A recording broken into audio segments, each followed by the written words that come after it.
Mix cell reference अगर दो value और दोनों के दोनों क्रॉस में हो, चाहे रेगुलर क्रॉस में हो या फिर अल्टरनेटिव क्रॉस में हो, याद रहे कि दो वैल्यू और दोनों वैल्यू क्या होना चाहिए, क्रॉस में होना चाहिए, चाहे रेगुलर क्रॉस या अल्टरनेटिव क्रॉस, और एक साथ सिर्फ और सिर्फ दो सेल ही आएगा। अभी तक हमने रिलेटिव में पढ़ा है या एब्सोल्यूट में पढ़ा है, तो क्या होता था कि दो से अधिक कितना भी होता था, 3 4 कितना भी होता था, लेकिन यहाँ पे ऐसा कुछ नहीं होगा। यहाँ पे क्या होगा कि दो आएगा और दोनों क्या आएगा, क्रॉस में आएगा, चाहे वो रेगुलर क्रॉस हो या अल्टरनेटिव यानी गैप करके हो। ठीक है, तो आप यहाँ पे रूल में लिख लो,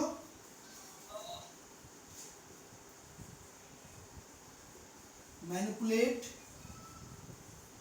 विद इन 2 सेल्स ओनली। एक साथ दो ही सेल आएगा, 3 4 कभी भी नहीं आएगा। और दोनों सेल कैसे होंगे, इन रेगुलर क्रॉस, जैसे ये हमारा क्या है, रेगुलर क्रॉस है, और अल्टरनेटिव क्रॉस है।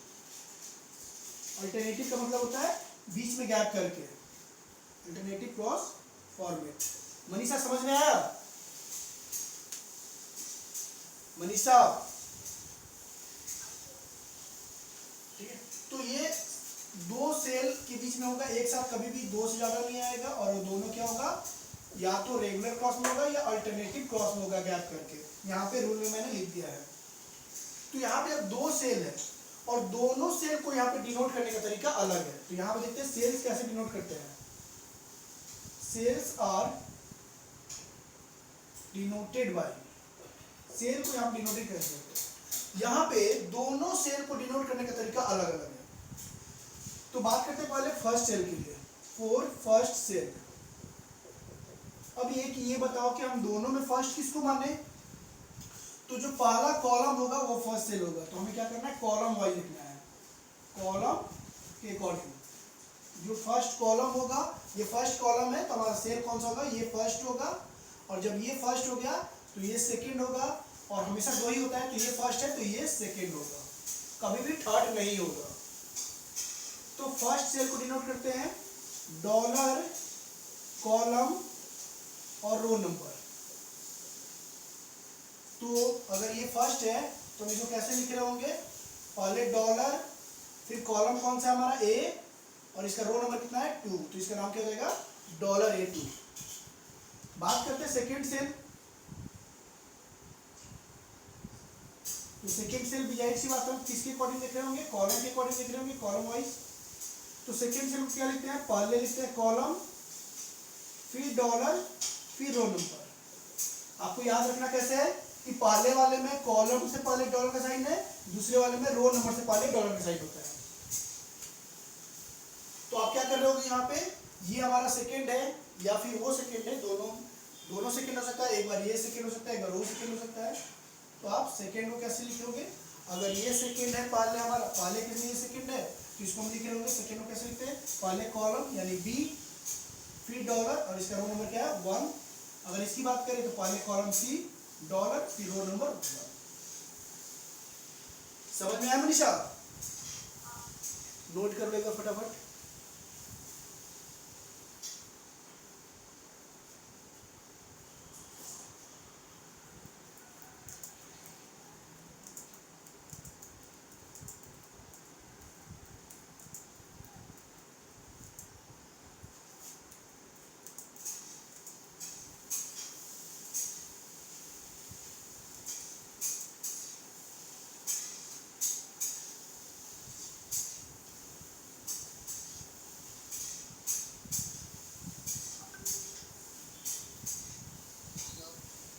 हाँ बोलो।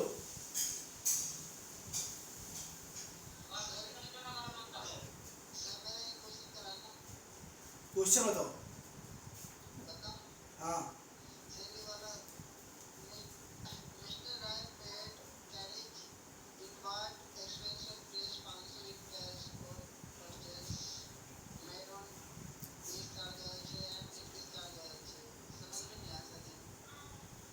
कह रहा है कि हमारी कंपनी जो है कैरेज जो एक्सपेंस है वो क्या होता है, कैरेज मतलब होता है कोई सामान को ले आने में जो किराया होता है ना, उस पे हम जब तुमको एक्सपेंसेस पढ़ाए थे तो एक बार एक्सपेंसेस खोल के देखना कितने तरह के होते हैं और कब कौन सा एक्सपेंस होता है, एक बार खोल के देखना।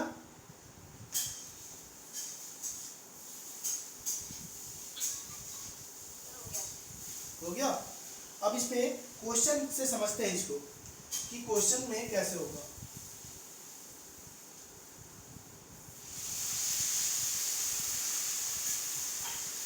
अमित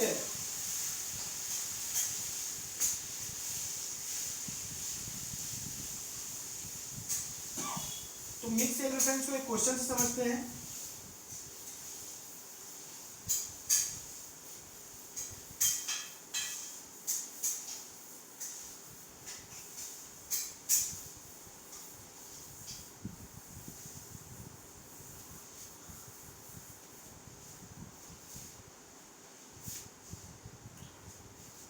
अब ध्यान से देखना,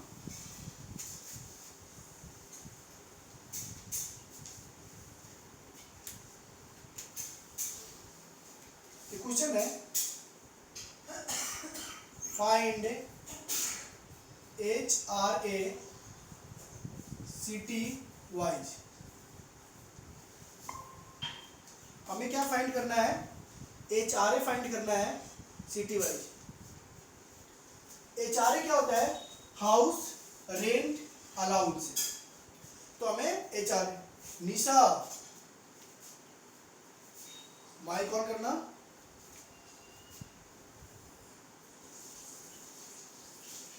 दीपक इतना लेट कैसे हो गया?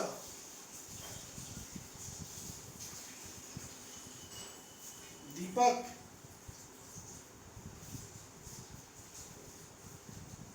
तो हमें क्या करना है, find HRA city wise. HRA का मतलब क्या होता है, हाउस रेंट अलाउंस। HRA होता है हमारा हाउस रेंट अलाउंस, यानी कि जो लोग जॉब करते हैं उनको रहने के लिए जो किराया मिलता है उसे बोलते हैं HRA, हाउस रेंट अलाउंस, किराया भत्ता। तो ये बोल रहे हैं कि अलग अलग शहर में अलग अलग, यानी जो जो शहर में अलग अलग जैसा खर्चा है उसके अकॉर्डिंग अलग अलग HRA मिलेगा। तो यहाँ पे क्वेश्चन है हमारा,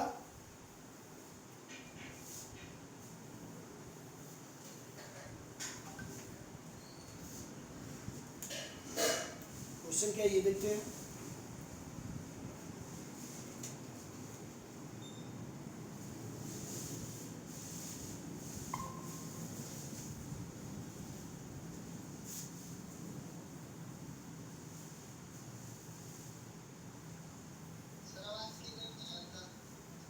आवाज क्लियर नहीं आ रहा था, अब आ रहा है?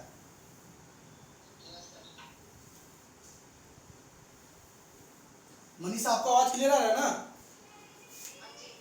वीडियो क्लियर है? ठीक है।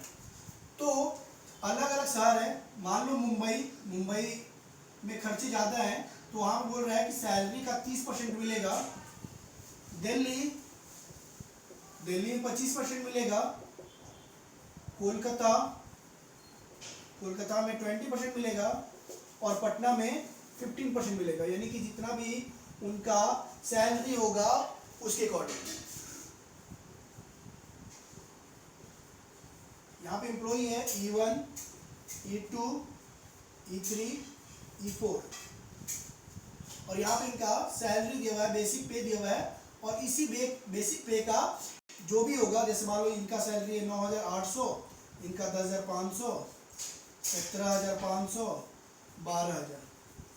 तो कह रहा है कि HRA हमें जो कैलकुलेट करना है हाउस रेंट अलाउंस, वो सिटी के अकॉर्डिंग मिल रहा है। तो अगर जिसकी सैलरी 9,800 है, अगर वो मुंबई में जॉब करेगा 30%, दिल्ली में जॉब करेगा 25%, यही अगर कोलकाता में जॉब करेगा तो 20%, अगर पटना में जॉब करेगा तो 15% होगा। तो ये है हमारा।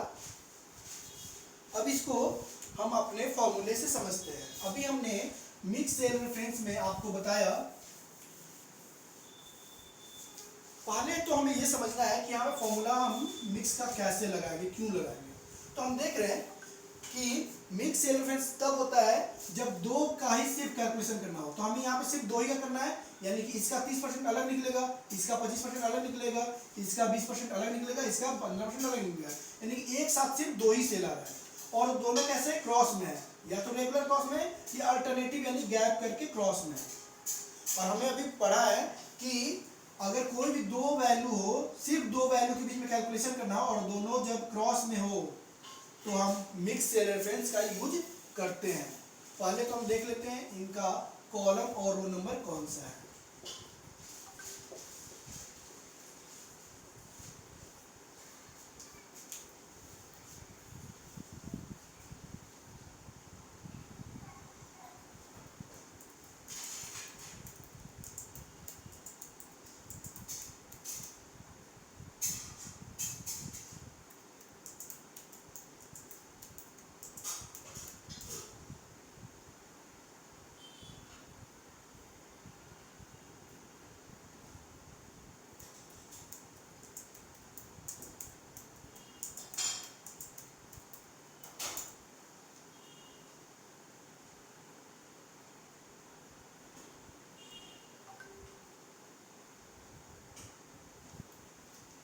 फॉर्मूला लगा के दिखाइए मनीषा।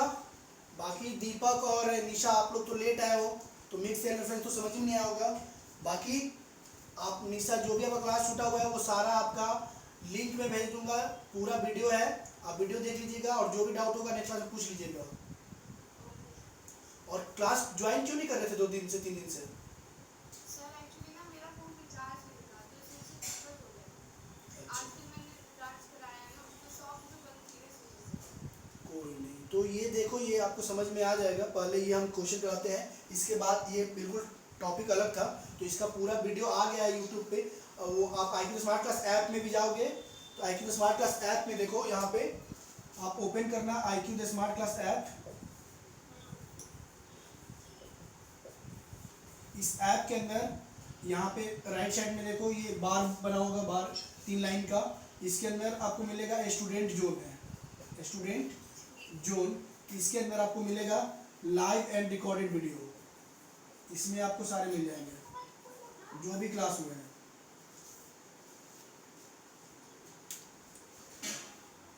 मनीषा ये क्वेश्चन हो गया, आप लोग नोट कर लो, बाकी मैं कराता हूँ इसका सॉल्यूशन।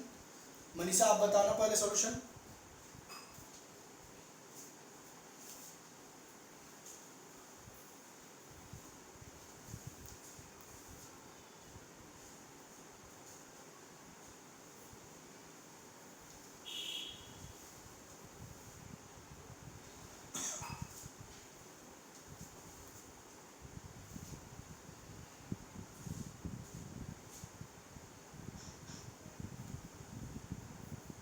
अमित तुम अपना क्वेश्चन पूछ सकते हो।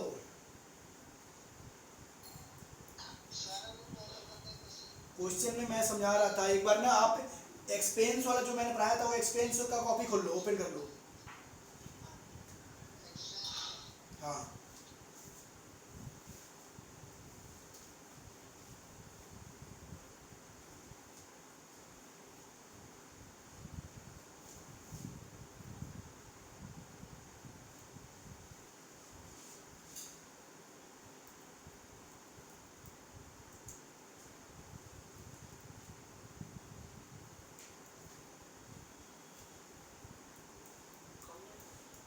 बोलिए। वहां पे एक्सपेंस कितने तरह के हैं? कौन कौन से? डायरेक्ट एक्सपेंस का भी यूज होता है।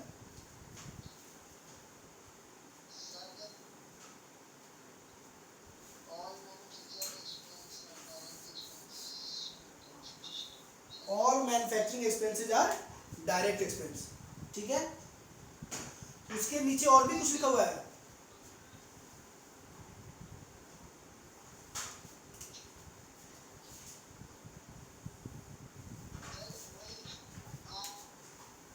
बताओ। स्टॉक आइटम सिस्टम नहीं कर रहा है कि एक्सपेंसेस 2 तरह के होते हैं। मैंने पढ़ा था कि डायरेक्ट एक्सपेंसेस और इनडायरेक्ट एक्सपेंसेस है। डायरेक्ट एक्सपेंसेस जो होते हैं, जितने भी मैन्युफैक्चरिंग एक्सपेंसेस है वो सारे के सारे डायरेक्ट एक्सपेंसेस होते हैं। इसके अलावा जब हम स्टॉक आइटम को मेंटेन करने के लिए जितने भी हम एक्सपेंसेस हैं, जैसे कि अगर स्टॉक आइटम को लेने में, ले आने में, ले जाने में, यानी कैरेज इनवार्ड, कैरेज आउटवार्ड, ये सारे सारे क्या कहलाते हैं? डायरेक्ट एक्सपेंसेज है। तो अभी जो तुम्हारा क्वेश्चन था यही है ना, कैरेज इनवार्ड आउटवार्ड। एक बार देखना,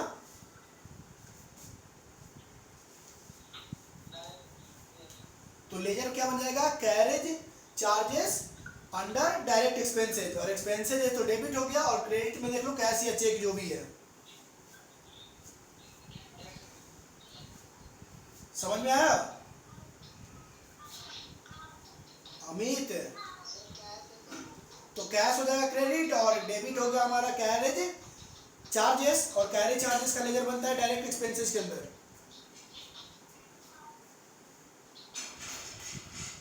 मनीषा सॉल्यूशन बताओ इसका।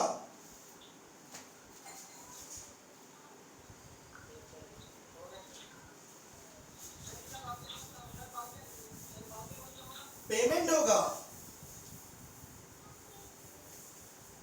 वाउचर पेमेंट होगा।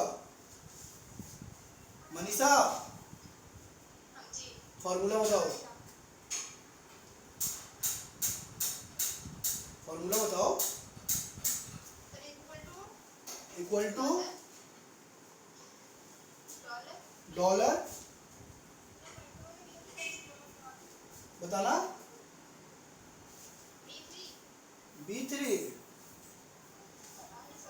देखो हमने देखा कि यहाँ पे हमें क्या निकालना है, समझो मैथ में, अगर मैथ में करते तो आप क्या निकालते? 9,800 का 30%, यही निकालना है। हमने बोला कि दो सेल हो और दोनों क्रॉस में हो तो मिक्स सेल रेफरेंस, और मिक्स सेल रेफरेंस में पहला सेल कैसे लिखते हैं बताना? पहले डॉलर, फिर कॉलम, कॉलम है हमारा B, और फिर इसका रो नंबर है 3, तो हो गया डॉलर B3।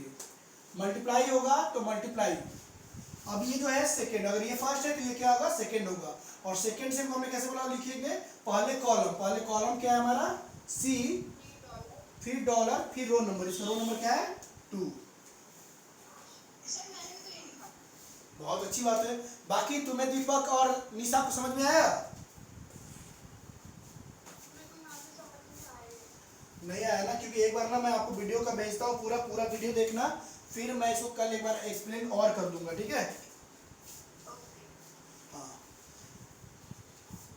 अब अगर हम बात करें दिल्ली का, तो ये पहला सेल तो यही है, तो पहला सेल बिल्कुल एज इट इज हो गया डॉलर B3 इंटू दूसरा सेल क्या हो गया? अब ये हो गया, तो इसका कॉलम कौन सा है? D, और कॉलम और इसका रो नंबर अभी भी 2 है, तो बस ये हो गया।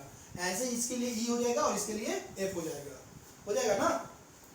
लेकिन एक चीज देखो, यहाँ पे आपको बार बार फॉर्मूला लगाने की नीड नहीं है, यानी कि आप सिर्फ एक फॉर्मूला लगाओगे। यहाँ पे आपने फॉर्मूला लगाया dollar equal to dollar B3 into $C2। एक फॉर्मूला लगा के आप इसको इधर पहले ड्रैग करोगे माउस से इधर, तो सबका आ जाएगा, यानी दिल्ली, कोलकाता, पटना सबका आ जाएगा, और एक बार ड्रैग कर दोगे तो सारे इंप्लॉय का आ जाएगा। सिंगल फॉर्मूला से ये वर्क करता है। तो जब भी ये, तो मान लो 4 सिटी है, कितना भी सिटी होता है, कितने भी इंप्लॉय होते, सिर्फ एक फॉर्मूला लगाओ, सारे ड्रैग करेंगे। तो अब कभी भी आपको ऐसा कुछ कैलकुलेशन करना हो कि जो दो ही सिर्फ वैल्यू के बीच में करना हो, तो हम डेटा ही बनाएंगे ऐसा क्रॉस में, ताकि एक जगह फॉर्मूला लगाए और पूरा का पूरा शिफ्ट में आंसर आ जाए। मनीषा समझ में आया? जब भी हमें देखेंगे कि सिर्फ दो ही सेल के बीच में हमें कैलकुलेशन करना है, तो हम खुद से ये क्रॉस में बनाएंगे। जैसे हमने क्या किया, क्रॉस में बनाया, हम सीधा ही बना सकते थे, लेकिन सीधा बनाते तो सबके लिए अलग अलग फॉर्मूला लगाना पड़ता है। तो हमने क्या किया, क्रॉस में कर लिया, क्योंकि दो ही सेल के बीच में करना है, और दो सेल के बीच में सिर्फ करना हो और दोनों को हम क्रॉस में बना लेंगे, तो मिक्स सेल का फॉर्मूला लगा लेंगे। और मिक्स सेल रेफरेंस की खासियत होती है कि एक फॉर्मूला लगाओगे, पहले इधर ड्रैग कर दो सबका आ जाएगा, फिर नीचे ड्रैग कर दो सबका आ जाएगा। यानी कि एक बार क्या हो रहा है कि यहाँ पे कॉलम फिक्स है, यहाँ पे रो नंबर फिक्स है, आप ड्रैग करके चेक कर सकते हो। जैसे मान लो अगर हम इधर ड्रैग करेंगे, तो इधर जब ड्रैग करेंगे तो यहाँ देखो डॉलर रहेगा, बी फिक्स है, बी कॉलम फिक्स है, तो ये फिक्स है, डॉलर B रहेगा। रो नंबर क्या हो जाएगा, यहाँ पे 3, अगर इसी लाइन में खींचेंगे तो 3 तो 3 ही रहेगा, तो चेंज ही नहीं होगा, ये डॉलर B3 ही रह गया। चलो अब C क्या हो जाएगा, C सी इधर हो गया तो सी चेंज होगा क्योंकि ये फिक्स नहीं है, तो डी हो गया डॉलर, और रो नंबर तो उसी लाइन में है तो ये, और हमें यही फॉर्मूला चाहिए था दिल्ली के लिए, तो आ गया फॉर्मूला सही। अगर नीचे करते हैं, मान लो इसको इधर ड्रैग किए तो आ गया आंसर, अगर नीचे ड्रैग करते हैं तो नीचे भी देख लेते हैं। नीचे अगर ड्रैग हम कर रहे होंगे तो हमें क्या चाहिए, ये देखो पहले क्या है, डॉलर बी फिक्स है, ठीक है, यहाँ के लिए हमारा डॉलर बी जब होगा तो फिक्स है, तो हमने क्या किया, डॉलर बी फिक्स है, लेकिन 3 फिक्स नहीं है, तो ये जैसे हम यहाँ से यहाँ पे आएंगे 3 क्या बन जाएगा, 4 बन जाएगा, इनटू सेकेंड सेल, हम जब इधर ही खींच रहे हो इसी लाइन में तो सी ही रहेगा, डॉलर और 2, यही चाहिए था यहाँ के लिए, देख लो यहाँ के लिए फॉर्मूला वही होगा, पहला ये है दूसरा ये है, तो डॉलर B4 डॉलर B4, और सेकंड के लिए हमें क्या चाहिए था, डॉलर C2, तो आ गया, यानी कि एक फॉर्मूला जो दोनों साइड काम करता है, रो की साइड भी और कॉलम की साइड भी, दोनों साइड हम ट्रैक कर सकते हैं। बाकी लोग आप इसे नोट कर लो, बाकी समझ में आ जाएगा, वीडियो में भेज देता हूँ, और आपको जहाँ पे डाउट होगा वो नेक्स्ट क्लास में क्लियर करना, पहले एक बार ये नोट कर लो।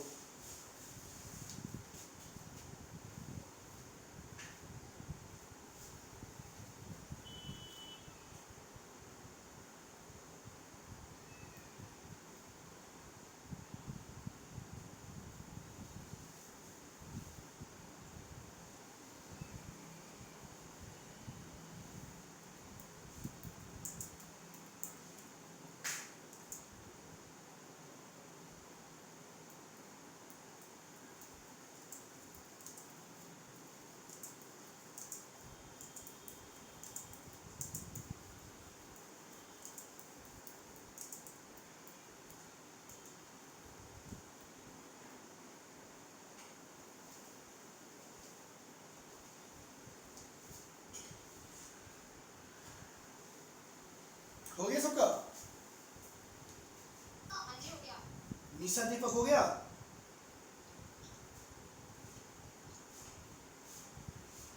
निशा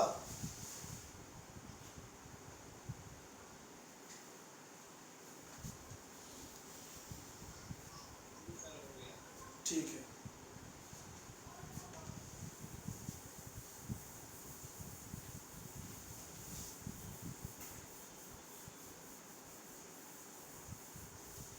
कल हमने एब्सोल्यूट किया था और रैंक किया था, हम उसी पे एक क्वेश्चन करेंगे और वो क्वेश्चन आपको सॉल्व करना है। कल तो दीपक थे ना क्लास में एब्सोल्यूट में, ठीक है, अभी क्वेश्चन दे रहा हूं आप लोगों को करना है।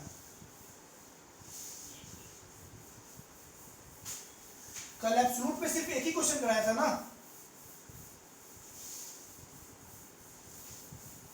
हाँ जी कराया था। ठीक है, अभी क्वेश्चन दे रहा हूँ, क्वेश्चन को ध्यान से देखना, आराम से करना।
यहाँ पे एक क्वेश्चन है और क्वेश्चन में क्या है कि यहाँ पे कुछ प्रोडक्ट दिए हुए हैं, जैसे टी शर्ट है, ट्राउजर है, जिसका एक का रेट है 900 टी शर्ट का और ट्राउजर का 700। आपको कितने खरीदने total? T shirt 10 piece, trouser 20 piece. कह रहा है कि सब पे जीएसटी लग रहा है 5% और सब पे कॉमन डिस्काउंट रेट है 10%, यानी कुछ भी आप करते हैं तो 10% डिस्काउंट है। तो आपको बताना है कि टोटल टैक्स कितना बनेगा, टोटल डिस्काउंट कितना मिलेगा, और डिस्काउंट काट के और टैक्स जोड़ के आपको टोटल कितना पे करना है वो यहाँ पे बताना है। इस क्वेश्चन को करने से पहले एक चीज आप लोग समझ लो कि जहां भी डिस्काउंट और जीएसटी दोनों साथ में होता है तो कैसे होता है समझना। मान लो 100 रुपया का कोई प्रोडक्ट था, यानी 100 रुपया का एक मार्कर है ये, ठीक है, 100 रुपया का मार्कर है और इस पे अगर 18% टैक्स लग रहा है यानी जीएसटी लग रहा है, तो ये मार्कर कितने का मिलेगा बताना। निशा कितने का मिलेगा ये मार्कर है? निशा, दीपक कितने का मिलेगा ये मार्कर है? 100 का मार्कर है, 18% टैक्स लग गया।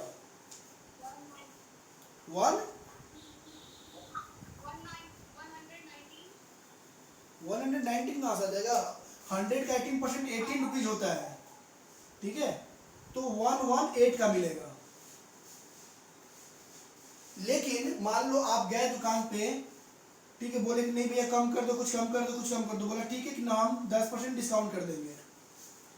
तो 10 पहले ये पेन था 100 का, आपको 18% इस पे जीएसटी लग रहा था, टैक्स 18% लग रहा था, तो ये पेन कितने का मिल गया? 118 रुपये का, क्योंकि 100 रुपये का पेन है और 18% टैक्स लग गया, तो टोटल कितना हुआ? 118 रुपया। अब क्या हो रहा है कि नहीं, आप बोले कि भैया आप ना कुछ कम करो, तो बोला कि ठीक है 10% हम कम कर देंगे।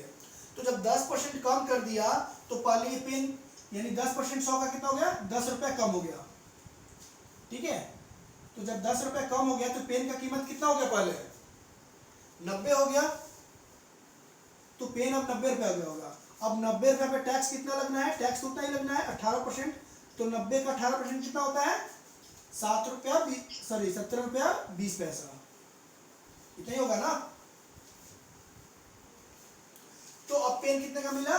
90 और 17 यानी कि 107 रुपया 20 पैसे का। समझ में आ रहा सबको?